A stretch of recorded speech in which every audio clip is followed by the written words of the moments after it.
máximo esse bolo. Peraí. Tá negociando. Som. Desnegociou. Viver é escolher, e escolher é jogar fora. Por isso que é tão difícil fazer escolhas. Uma vez que na hora em que nós decidimos seguir por um caminho, estamos jogando infinitos outros caminhos na lata do lixo. Se você decide uma determinada coisa, de repente você vai percebendo que está dizendo não a muitas outras. Enfim, decidir é jogar fora. Quando eu falo sobre decisões, a gente tem uma palestra que trata exatamente do poder da decisão. Eu gosto de lembrar as pessoas que adultos, psiquicamente falando, são pessoas que têm condição de escolher justamente porque têm condição de entender que é importante abrir mão. Criança não. Criança quer isso, aquilo e aquilo. Ou essa menininha não aceita dizer e vão vivendo vidas que se assemelham ao samba do Zeca Pagodinho, né? Deixo a vida me levar. Como se deixar a vida me levar não fosse exatamente já em si mesmo uma escolha. Não escolher é uma escolha. Não tem como se fugir disso. E aí eu queria trazer para vocês a perspectiva de que escolhas não são coisas de agora, não são coisas que têm importância neste momento, naquele momento, mas desde que o mundo é mundo. Quando falamos, por exemplo, do pensamento mítico, lá atrás, em tempos imemoriais, e que nós nos recordamos, por exemplo, de Prometeu. Prometeu, no mito clássico grego, ele precisa construir os seres humanos. Epimeteu, seu irmão, é uma família com os nomes esquisitos, não é, gente? Epimeteu, seu irmão, tinha sido designado para construir os animais e os outros seres vivos. E aí ele deu aos bichos asas para voar, capacidade de correr, capacidade de reproduzir muito como o coelho, força, bravura como as panteras, como os leões. Enfim, ele tinha dado tudo para os bichos, todas as virtudes, todos os potenciais. E aí, na hora que foi a vez de Prometeu criar o homem, ele disse: meu Deus, gastaram tudo com os bichos. O que é que eu vou oferecer para o homem? Não tenho mais asas para oferecer para o homem, não tenho mais o poder de mergulhar, o poder de viver embaixo d'água, o poder de voar, o poder de... E agora, o que é que vai ser? Até o veneno, o danado do meu irmão deu para serpentes. Eu poderia botar os homens e as mulheres venenosos. Como seria isso, hein, gente? Mais bem. Então é isso, né? Tem um viés mitológico que diz que esse presente não se perdeu. Enfim, aí Prometeu disse: bom, então eu vou roubar o fogo. Ele escolhe oferecer aquilo que era o fogo do conhecimento, da decisão, do poder de decidir para os seres humanos. O fogo de Atena, ele rouba o fogo do palácio de Atena lá no Olimpo e oferece aos seres humanos. E por isso nós hoje podemos escolher.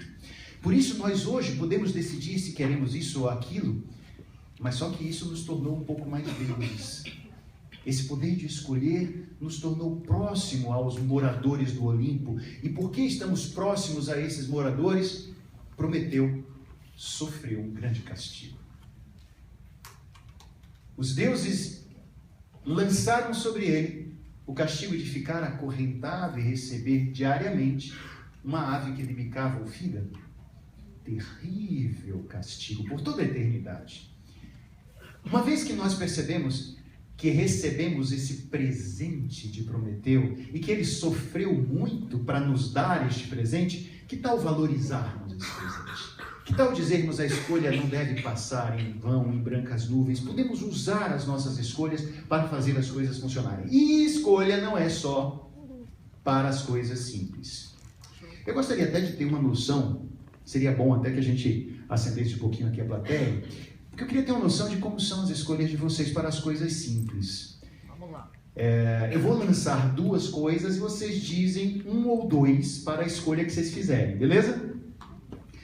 Vinho ou cerveja? Um ou dois?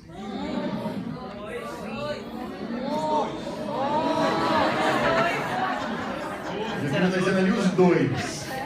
Vamos lá. Férias no verão ou no inverno? Um ou dois? Vamos lá. Café ou chá? Dia e noite? Doce ou salgado? Um ou dois? Vamos lá. Ficar em casa assistindo novela ou vir para os encontros da cultura? Um ou dois? Viu aí? Bom, eu também quero agradecer a Garrido por mais uma vez me convidar a estar aqui. É uma honra sempre poder participar. 58, hein, gente? 58, em breve vai ser o número 60. Que maravilha isso. Que maravilha que a gente consegue reunir casa cheia sempre que o encontro acontece. Enfim, e será que as escolhas são sempre assim? Como disse um amigo aqui que me precedeu, é aqui meu coxinha. Né? Será que é sempre assim, essas escolhas bobinhas? Embora muitos pensadores vão dizer que não existe escolha bobinha. Porque, por exemplo, você deixar de ficar em casa para ver novela e vir para cá, não foi uma escolha bobinha. O alimento que você coloca no seu corpo não é uma escolha bobinha. Uma palavra que você lança para o mundo, que você escolhe emitir, não é uma escolha bobinha.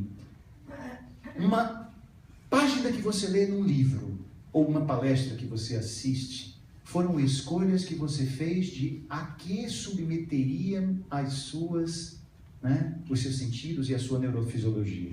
Você está aqui, você está submetendo a sua neurofisiologia a receber esses estímulos, a receber essas informações, e isso não é uma escolha bobinha, porque disso aqui vai resultar muitas outras coisas. Reflexões, pensamentos, ideias. E aí eu fico pensando em todas as outras escolhas que nós fazemos que não são nada bobinhas. Há pessoas, por exemplo, que vivem realidades na vida de casal e quando o relacionamento termina, fica com uma dúvida terrível. Me torno amigo, amiga deste par, deste ex, desta ex, ou fecho a história definitivamente? Vocês já viveram essa necessidade de escolher? Fica amigo, fica amiga, ou não quer mais ver a cara? Você é daquele tipo que pensa, se ex fosse coisa boa, Jesus não mandaria amar o próximo. Tipo assim, né? Enfim, você vai viver escolhas que nem sempre são decisivamente aquelas que garantidoras de felicidade. Não tem nenhuma escolha que vai te garantir a felicidade, não é? Mas quando falamos sobre escolha, estamos falando sempre sobre isso, que viver é escolher, e escolher é jogar fora. Porque se você escolhe ser amiga do par, você também está jogando fora algumas outras situações, como uma desvinculação mais rápida, por exemplo. Muita gente fica amigo do ex, amiga da ex, mas fica muito ligado, não é? E de vez em quando tem uns flashbacks. Não. De vez em quando... Não tem, não? Não. Na moral. Enfim. Mas aí alguns dizem assim, não, eu prefiro cortar de vez. Não ver mais nunca na minha frente essa pessoa. Não vai ter que jogar fora também, por exemplo, uma boa amizade que poderia surgir? Porque há pessoas que conseguem desenvolver grandes amizades depois de fechados os relacionamentos. Falando sobre escolhas e escolhas mais densas, mais complexas, eu me lembro que faz quase 10 anos, uma situação de família, eu estava acompanhando meu pai muito doente, com câncer, no hospital, e há um momento em que a gente ficou naquela dúvida, o que é que faz, como é que tá, a coisa estava muito séria e eu ainda não tinha noção do que significava o estado dele exatamente. E aí o médico me mostrou um exame de imagem. E eu vi aquele órgão, que era o seu fígado, no exame de imagem, na tela, E havia muita coisa branca e algumas coisas mais escuras. E o médico disse, tudo que você vê como mancha clara, como mancha branca, é o tumor. Era mais de 90%. 90% do fígado dele era tumor. E ele disse, a situação dele agora, porque ele já não está mais falando, ele está sedado o tempo todo, ele já tem metástase bastante séria, ele está muito debilitado, e tudo o que está acontecendo aqui nos leva a crer que você, Cal, tem duas opções. Naquele momento, a minha mãe doente, tiveram um AVC, o meu irmão não estava no local, no momento, e eu precisava escolher. E ele disse, se você decidir que nós o levemos para a UTI, ele será entubado e ficará sedado o tempo todo longe de vocês. E ele terá mais ou menos uns 2 meses de sobrevida.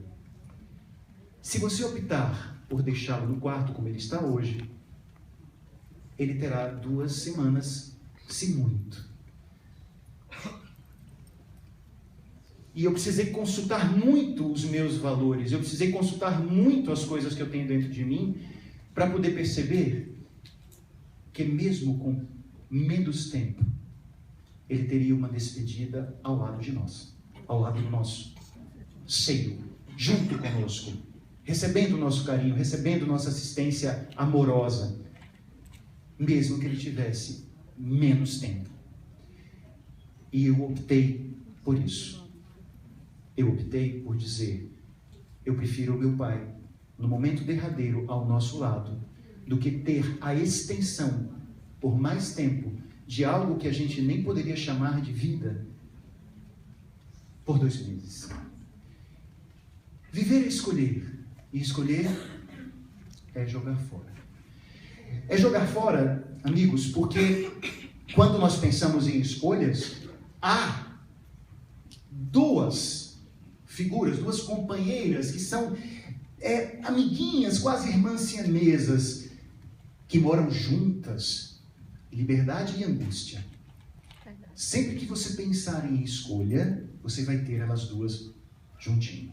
Liberdade, porque não dá para dizer que você escolhe se não tiver liberdade.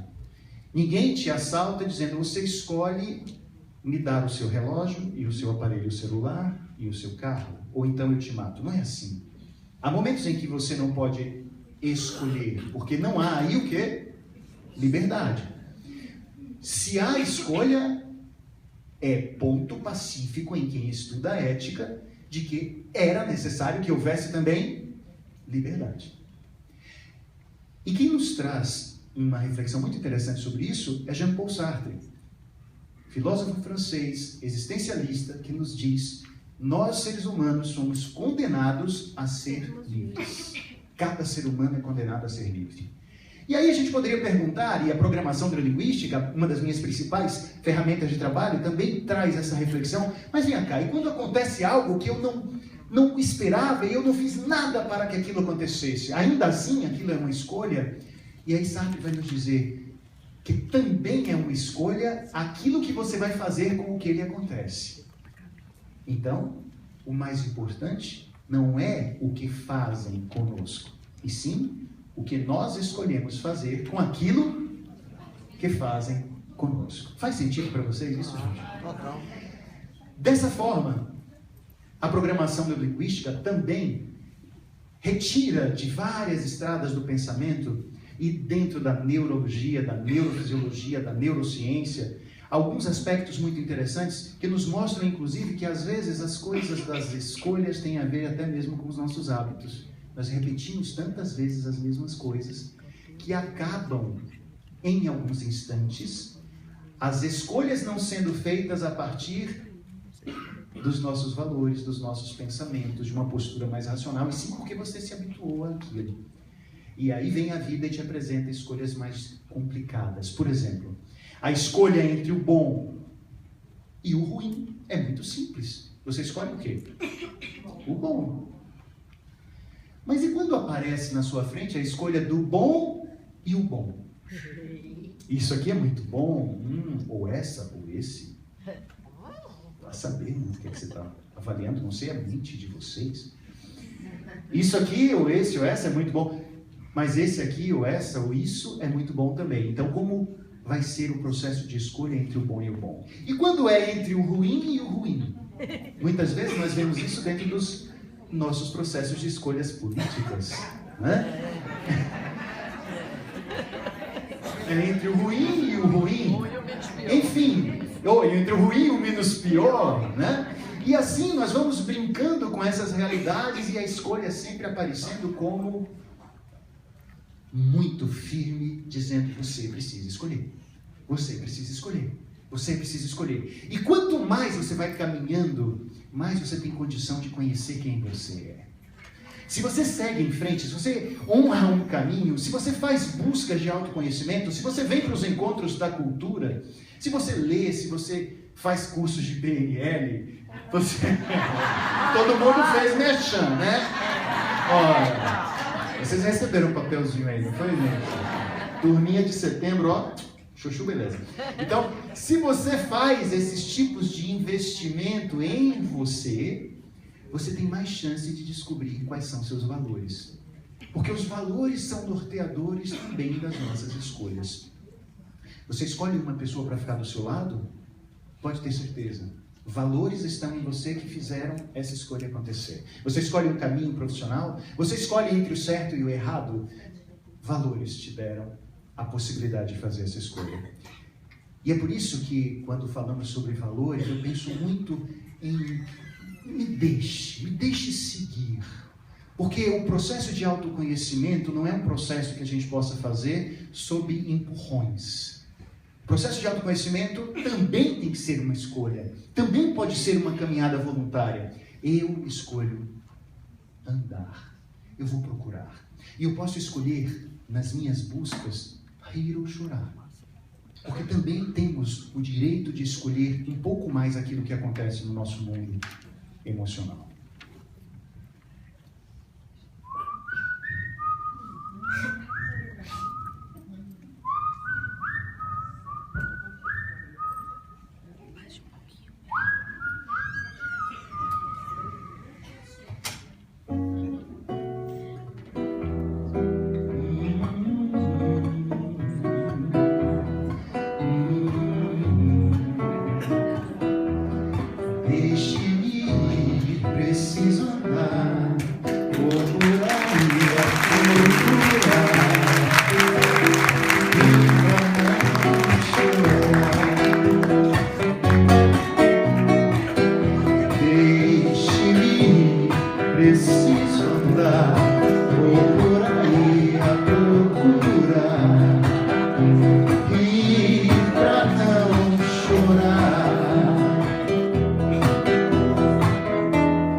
Pra não chorar.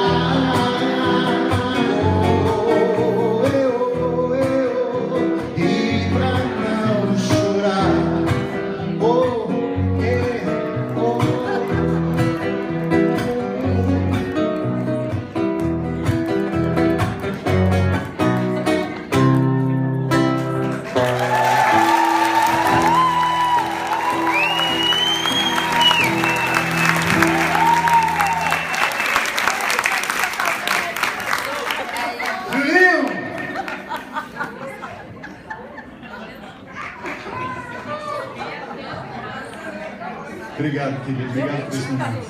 Obrigado a vocês por esse momento. Tá todo mundo negociado? Porra.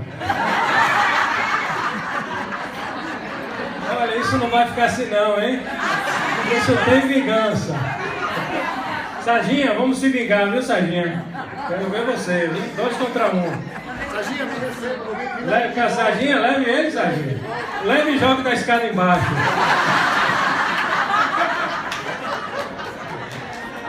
Pode empurrar, porque com a perna quebrada é melhor. Gente, vamos pro síntese de Sarginha. Que tal fechar com chave de ouro? Valeu ou não, gente? Foi porradão ou não? Sarginha, vem pra